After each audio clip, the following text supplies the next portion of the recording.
on a plane. I was coming from overseas, and I don't know how this guy got a machine gun on the plane, but he stood up, man. He said, "Everybody, get on the fucking ground! Nobody look at my face!" I started freaking out. Because he was Chinese, I was like, why is he talking like that? He was screaming and crying. I was the only brother on the plane. Well, I thought I was the only brother. I looked over, there was one other black dude. He was from Nigeria. I looked over at him, he was looking right in my face, man. He didn't say two words to me, he just looked at me, he was like...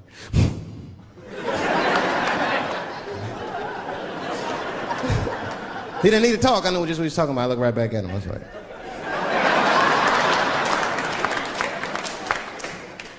Some white dudes on the front of the plane seen us, they were like, "Oh my God. I think those black guys are gonna try to save us."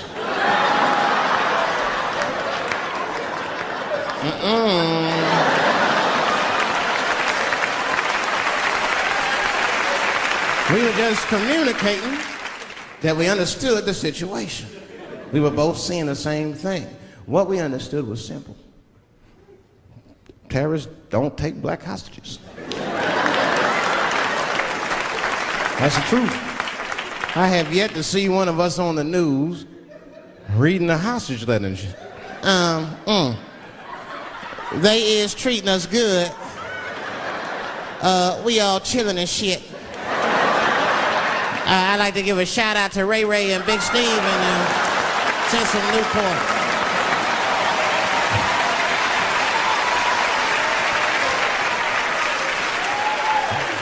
You're not gonna see it.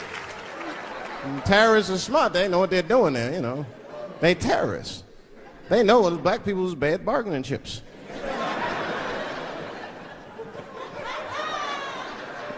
They called the White House. "Hello? We have got 5 black... Hello?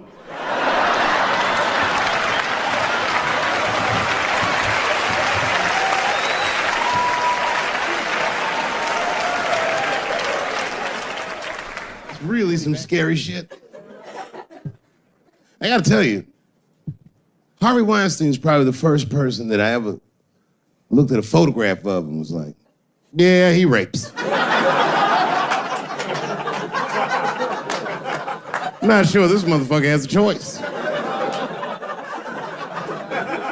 Not a handsome man, not a lot of meat and extra skin on his face. Yeah, he's ugly. You know the sad part is, he's done so well in life, he probably doesn't know he's ugly. You know, when you're good looking, everybody will tell you, "Oh, you look wonderful, you're so great looking." But when you're ugly, you gotta figure that shit out for yourself. It's a lot of putting clues together through the years. Why am I not getting in the club? I got all the right shit on.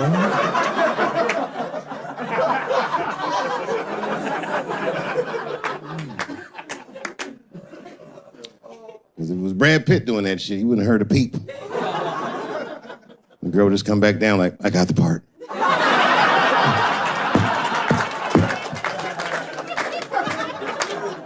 Yuck! And yet, it is important that I acknowledge, ladies, you are absolutely right. There you go. They gotta all be mindful of that, guys, because this could happen to any of us. It could happen to me. I can see that. I see myself showing up. Hi, I'm here for my 3 a.m. with Mr. Weinstein.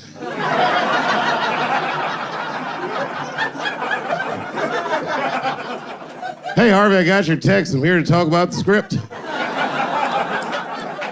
Seems like it's gonna be hard to read in candlelight, but I guess I could try.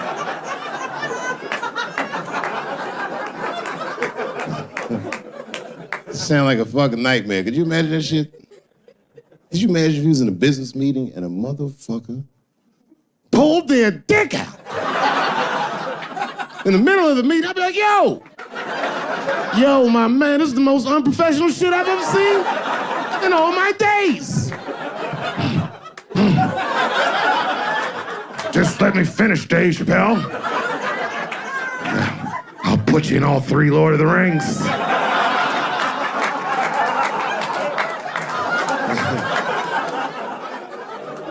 Hurry up, nigga. I have other meetings now.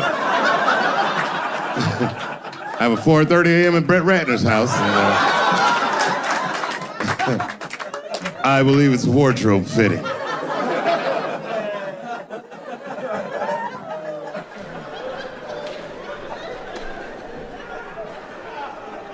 You gotta make life interesting like that, because the shit is flimsy. Life is flimsy. You think you're gonna live forever, you ain't not gonna live forever. It's dangerous out here. We know what's going on. I travel now, you know. I used to think DC had the roughest ghettos in the country. Nah, nigga,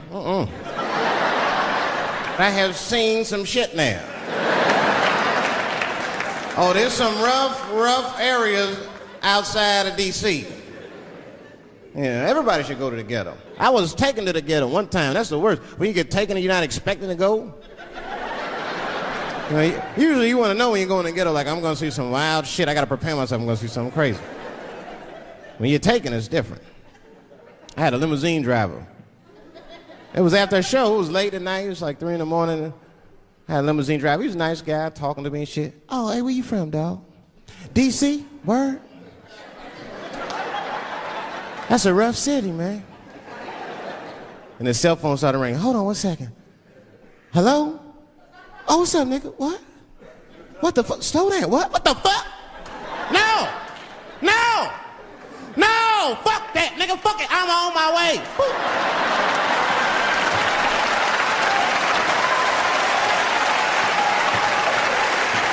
Hey. I gotta make a stop real quick. At 3 o'clock in the morning. I didn't know he was taking me to the ghetto at first. I started looking out the window. I was like, what the fuck? It's gun store, liquor store, gun store. Where the fuck are you taking me? This don't look good. He didn't say shit. He just pulled up in front of an old rickety building that looked like a project. Now, I'd never been there before. I'm not sure if it was a project, but it certainly had all the familiar symptoms of a project. A fucking crackhead ran this way.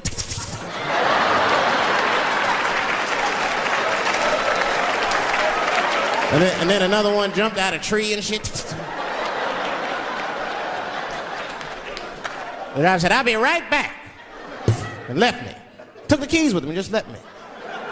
At 3 o'clock in the morning, in front of a project, in a fucking limousine. This was not good. I was like, man, I gotta look around and see if I can see some landmarks and figure out where I'm at. Might have to escape on foot. Now, this is when I knew I was in a bad neighborhood. You only see this in the worst neighborhoods. Remember, it's 3 o'clock in the morning. It's 3 o'clock in the morning. I look out the window. There was a fucking baby standing on a corner. Look at this. And the baby didn't even look scared. He was just standing there.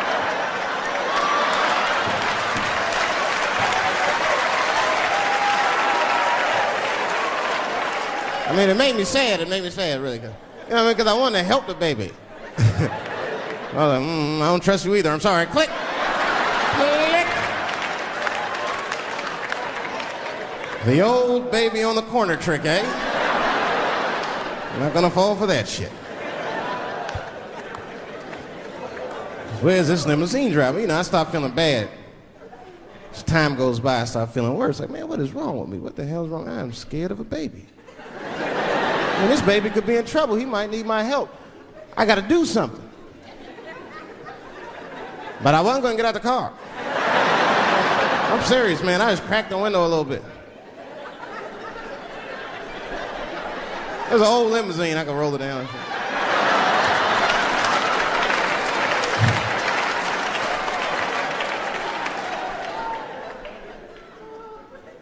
Hey, baby.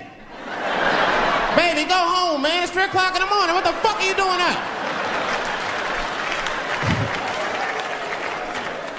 The baby said, I'm selling weed, nigga. I said, oh, shit.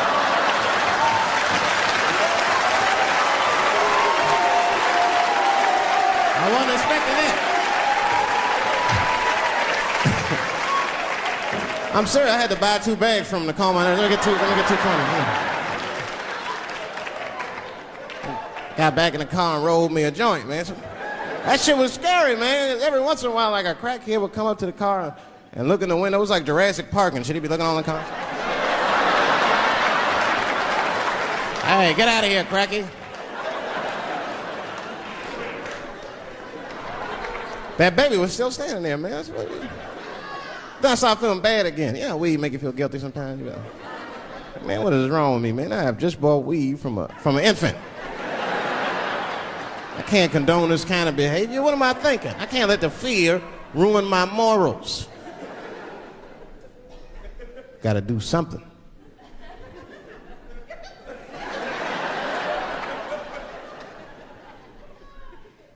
Hey, baby.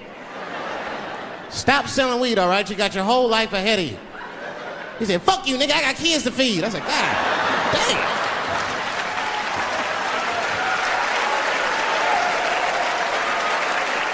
Sad.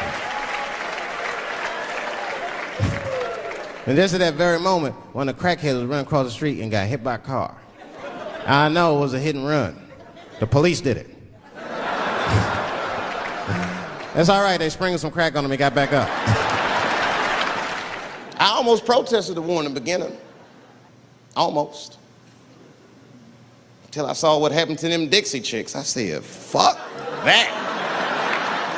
If they'll do that to 3 white women, they will tear my black ass to pieces. I don't want to hear that shit. Yeah, man, they would. But I'm like, for real, why you care so much what the Dixie chicks say? It's not like they political scientists or nothing. They just bitches that can sing good. You know what I mean? Stop worshiping celebrities so much. Just don't listen, don't pay attention. I remember right around September 11th, Ja Rule was on MTV. That's what they said. They said, we got Ja Rule on the phone. Let's see what Ja's thoughts are on this tragedy. Who gives a fuck what Ja Rule thinks at a time like this, nigga? This is ridiculous. I don't want to dance, I'm scared to death. I want some answers that Ja Rule might not have right now. You think when bad shit happens to me, I'll be in the crib like, oh my God, this is terrible.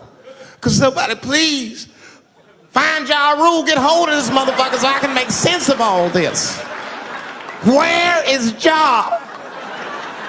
God, me Ja Rule.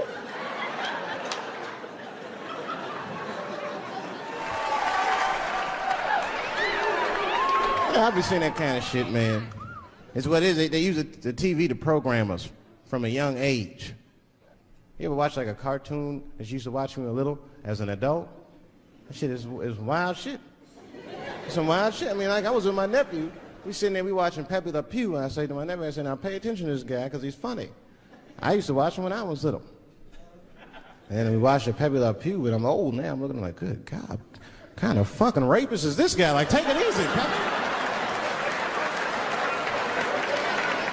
My nephew was sitting there cracking up. Hee. See, sometimes you gotta take the pussy like Pepe. Like, no.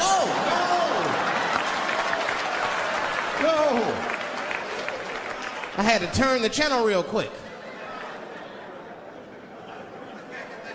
I turned on Sesame Street. I said, oh, Sesame Street, this is much better because now he'll learn how to count and spell. But now I'm watching it as an adult and I realize Sesame Street teaches kids other things. It teaches kids how to judge people and label people. That's right. They got a character on there named Oscar. They treat this guy like shit the entire show. They judge him right in his face. Oscar, you are so mean. Isn't it, kids? Yeah, Oscar. You're a grouch. It's like, bitch, I live in a fucking trash can. I'm the poorest motherfucker on Sesame Street. Nobody's helping me. Then you wonder why your kids grow up and step over homeless people. Get it together, grouch. Get a job, grouch. So don't even tell me how to get to Sesame Street. That is a terrible place. I wouldn't go there if I knew the way. Who would want to live in a neighborhood like that? Fucking 6-foot pigeons walking around. And an elephant that's a junkie. Hyper. Yeah, that's right, Snuffy. Hi, bird, I'm sick. I need some smack bird. Then Cookie Monster with his eyes popping out his head, screaming, cookie, cookie, cookie, like, ugh. What kind of cookies are you talking about? Chocolate chips don't do that to people. And then they had the nerve to put a pimp on there. They didn't come out and say he's a pimp, but I know a pimp when I see one. They called him the Count. Had a cape and everything. You just see him pimping. Bitch, where is my money? You've been late 4 times, I've been counting. How many times must I smack you before you act right? 1, 2 smacks.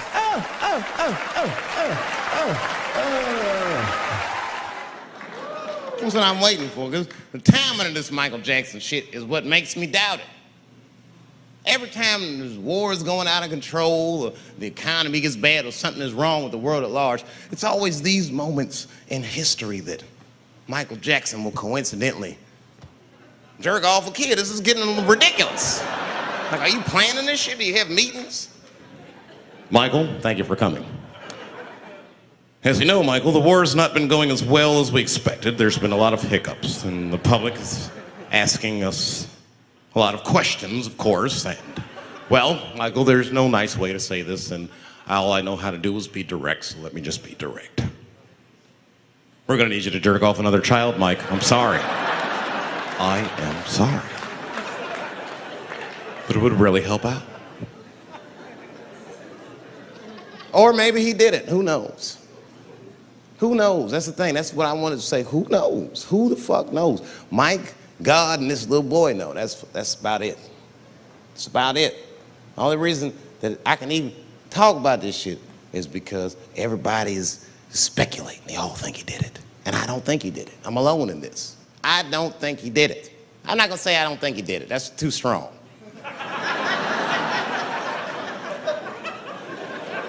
Let me just say I am reserving judgment until all the facts come out.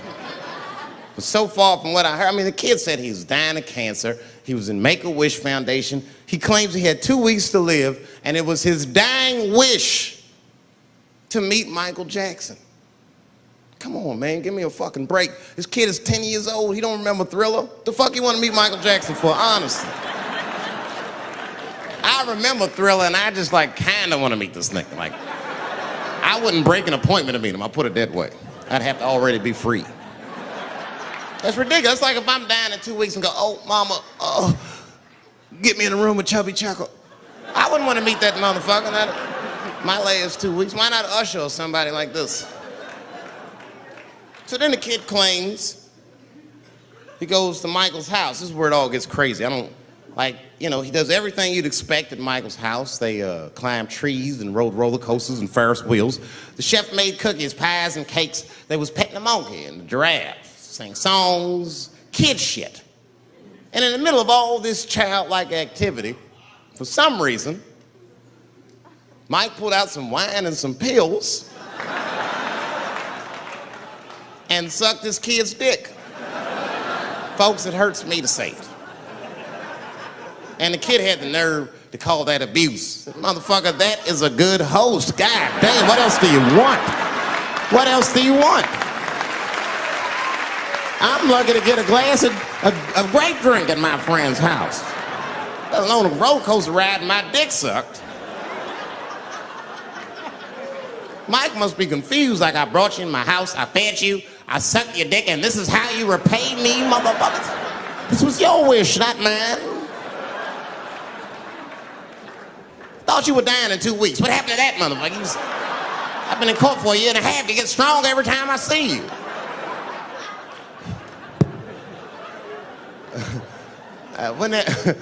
This is fucked up. I shouldn't even say this fuck. Wouldn't it be some ironic shit if they found out through this case that the cure for cancer was Michael Jackson sucking your dick somehow? Like if Mike had powers like Green Mile and all the kids like, please, Mike, suck our dicks. Never again. He didn't appreciate it. Can we at least study your saliva? Please, Mike.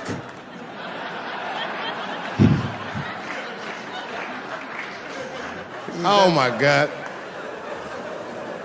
But there's a more important reason that I would stop doing comedy right now. And this reason is the real reason that's been percolating, and it really is the crowd, not you. I'm talking about the crowd on the big stage. It's too hard to entertain a country whose ears are so brittle. Motherfuckers are so sensitive, the whole country is turned into bitch-ass niggas.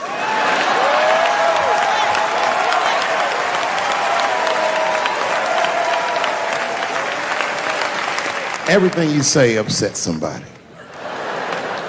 But motherfuckers are just taking it too far. I don't know why or how everybody got this goddamn sensitive. You know who hates me the most? The transgender community. Oh yeah, these motherfuckers. I mean, I didn't realize how bad it was. These motherfuckers are really mad about that last Netflix special.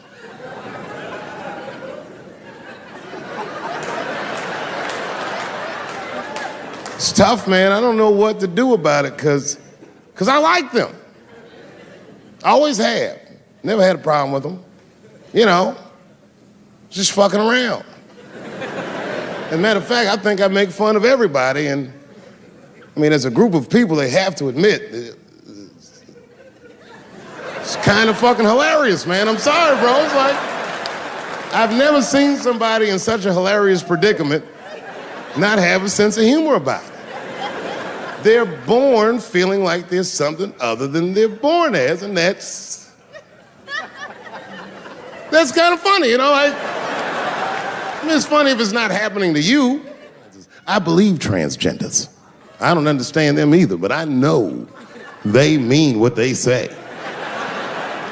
Them niggas cut their dicks off. That's all the proof I need. I've never seen somebody just throw their dick away. Don't need it.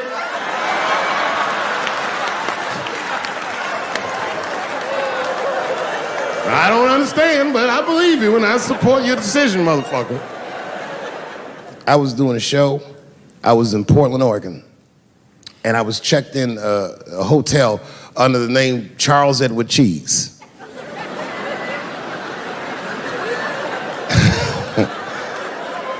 I came back to my room late at night, and there was a note. It was like a letter on my desk. It was addressed to Mr. Cheese. So obviously, I'm going to assume that whoever wrote this letter must be an intimate friend of mine. This is not some kind of name that a person would just guess. But then I open the letter, and it turns out I don't know this person at all. It's a fan letter. You know, I'm not even used to the idea that I have fans, but I'm grateful for it. And I don't read those letters. Be nice if I did, but realistically, it's like, what am I, Santa Claus, nigga? I don't have time for this. Like, got shit I want to do. I'm trying to chill. Read all these dreams and wishes from strangers. But I read it. I'd already opened it. So I just read the whole letter. And you know what, man? Whoever wrote this letter truly loves me. I mean, they were really fucking nice in the letter. And then they described to me what it was like to come to the show, how excited they were, how much fun they were having. And then they said that when I got to my jokes about transgenders, that they were, quote, devastated. Because it turns out that whoever wrote the letter was transgender. Now I'm gonna be real for a second. As a policy, you gotta understand, I never feel bad about anything I say up here.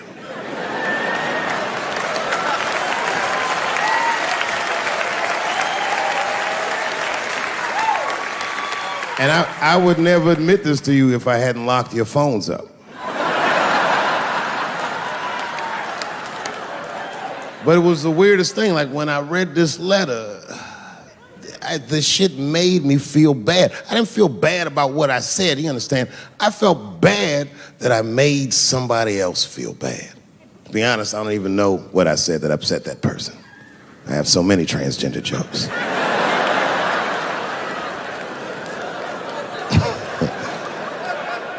But I feel like it was probably this joke I'm about to tell you right now.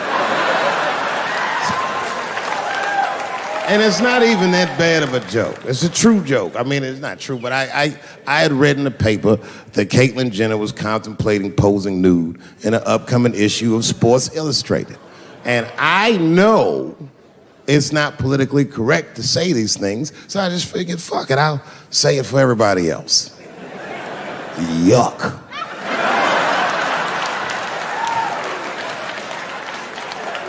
You know, sometimes I just want to read some stats. I don't know why you're gonna cram some man pussy in the middle of the sports page like this. I just didn't think that was the place for it. But I wasn't saying anything like Caitlyn Jenner's a bad person. I'm not mad at her for doing it. Not even mad at Sports Illustrated. If I'm mad at somebody, I'm probably just mad at myself. You understand? Because deep down, I know that I am not strong enough to not look at those pictures.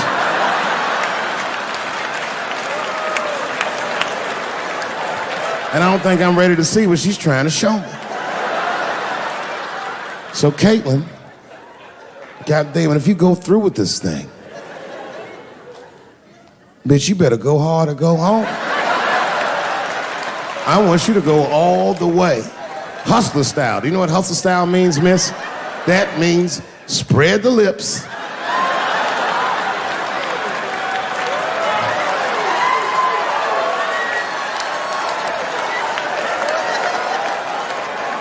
I hope she spreads her lips and there's an itty bitty dick inside. Ah! The show is behind the curtains.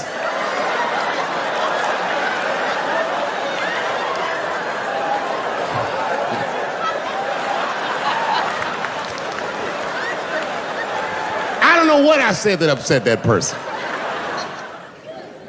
You know, I can remember when it all started. It was when I was doing Chappelle's show. When I was doing Chappelle's show, I used to do this show, and then on the weekends I do like concerts and shit like that. So I'm doing a concert, and there was a couple in the front row, beautiful couple. The wife was obviously Asian. You could see it in her face.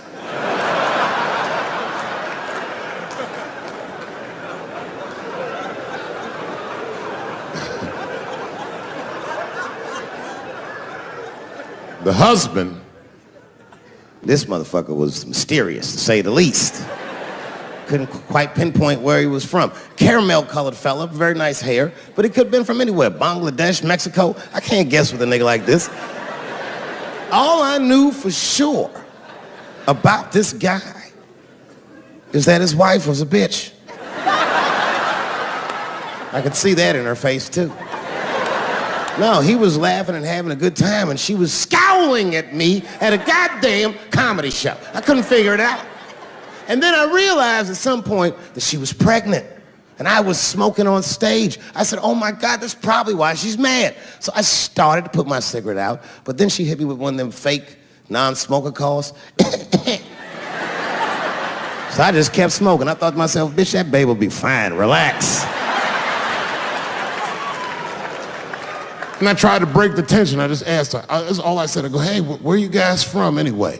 And I could tell that she was on to me. She goes, very condescendingly, she says, I'm from California. If you're asking my ethnicity, I am Chinese. And her husband was just cool about the shit. He was like, I'm Mexican, bro. I said, well, I'm sorry if I offended you by asking. But you're a very beautiful couple. And miss, there's no question that you're gonna give birth to the hardest working baby this world has ever seen.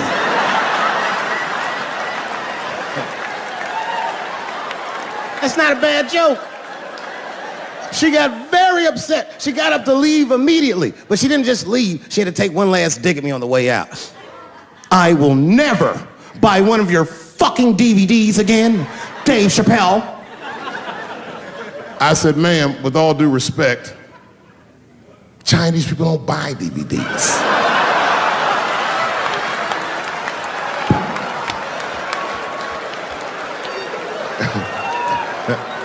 And the crowd went crazy. We were all laughing, having a good time. I didn't even think anything of it.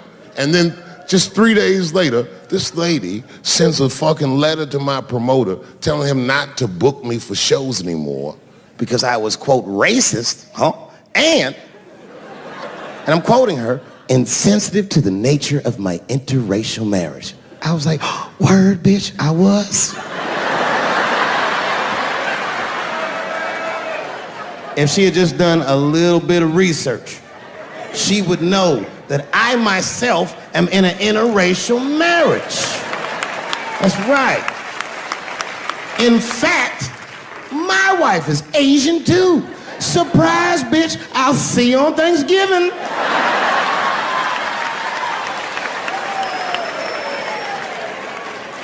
But my wife's not Chinese. She's Filipino. That's right. And our kids are Puerto Rican somehow, so there you go.